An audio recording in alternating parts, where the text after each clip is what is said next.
Hi, good morning. Think about this. You wake up in the morning febrile, you're shaking and you can barely make out your word.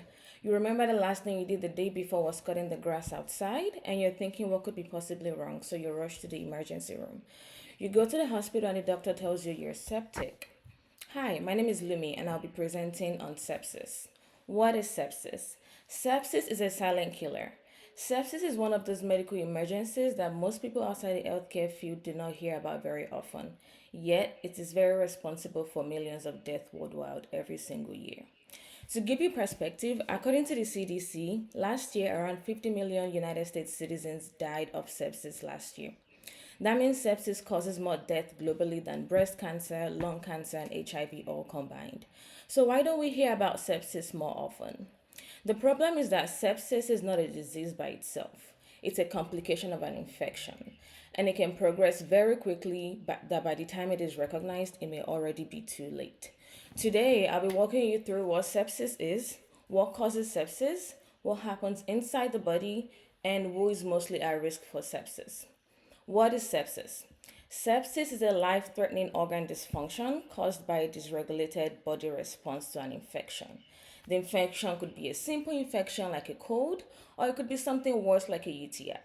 In simpler words, it's when the body's defense system goes into overdrive while trying to fight a simple infection.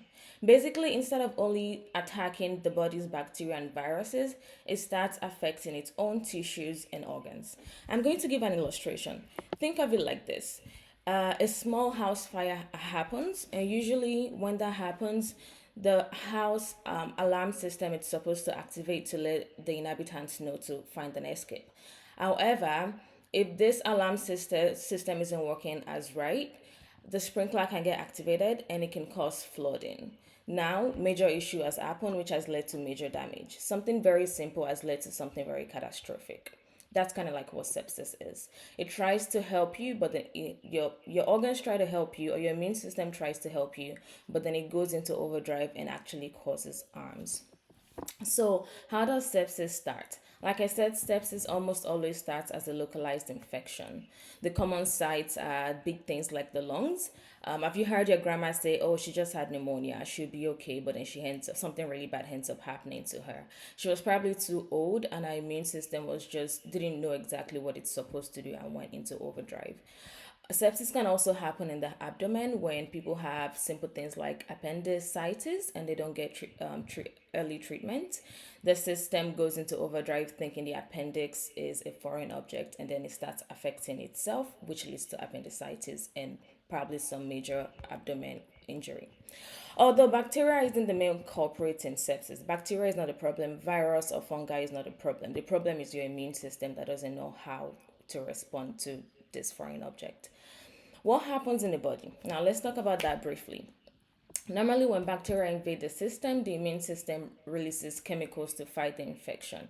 These chemicals causes your blood vessels to dilate, white blood cells rush to the site of the infection, and fluid leak into tissues to help fight these germs.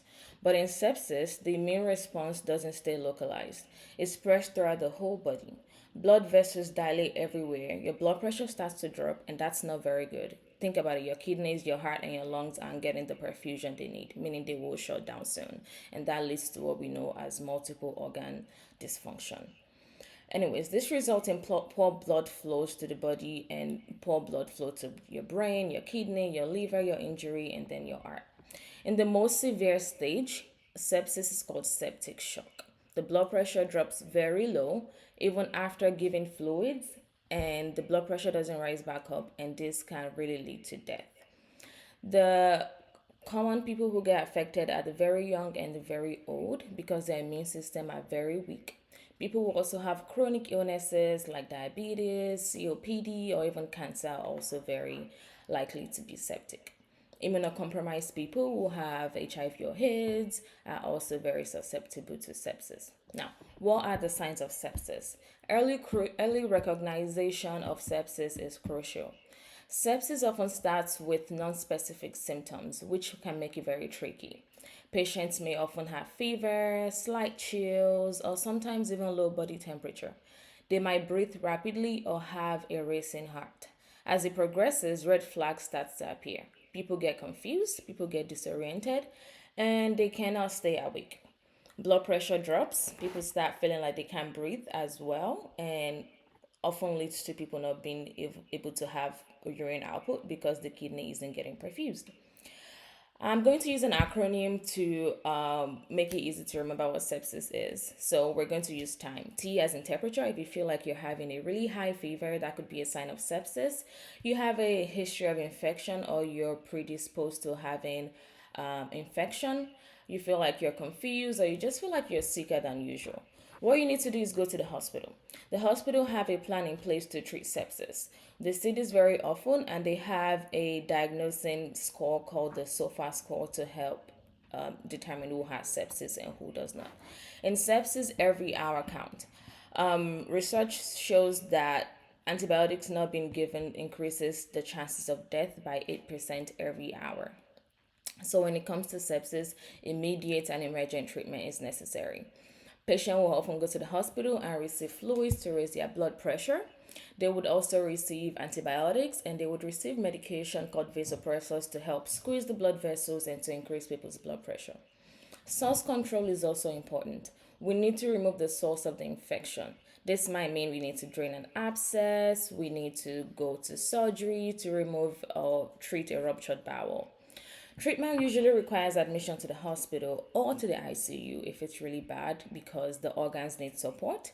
Probably need oxygen, maybe need dialysis, might even need to end up being on life support or mechanical ventilation. How can sepsis be prevented? We have to go back to the basics and remember hand hygiene. Making sure you wash your hand for 2 minutes, scrub under those fingernails, back up your hands where the germs can be. Effective hand washing is really the most effective way to prevent any kind of infection. We also need to make sure we're getting vaccinated, especially our older population. Vaccinations, especially the pneumonia vaccination and COVID 19 vaccination, is very important to reduce the risk of infection. If you also have a wound, you have to make sure you're properly taking care of it. You need to make sure you're following the doctor's orders in terms of how to clean the wound, what antibiotics to use. And antibiotics also need to be taken according to the doctor's prescription. We need to make sure we finish our dose. And just because you feel better doesn't mean you should stop taking your antibiotics. And like I said, early recognition of this infection is key. People shouldn't ignore worsening fevers. You shouldn't ignore the fact that you feel that you can't breathe or the fact that you're confused.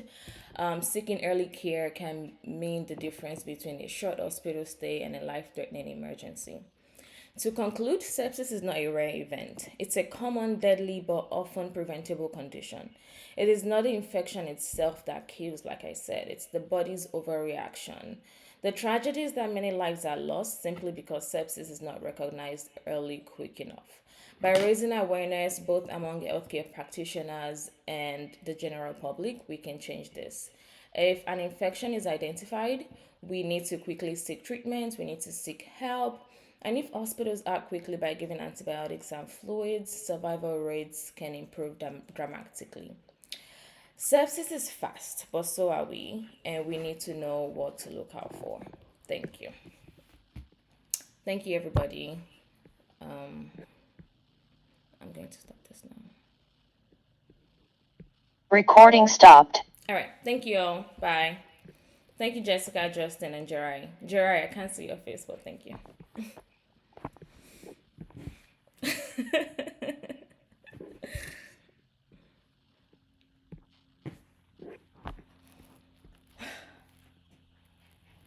Thank you. Was that 8 minutes? Oh, thank God.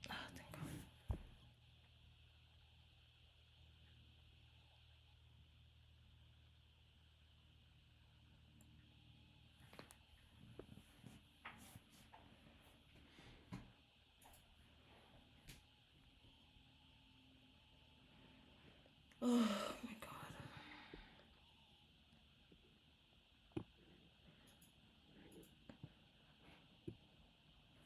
I just hope the recording picked up.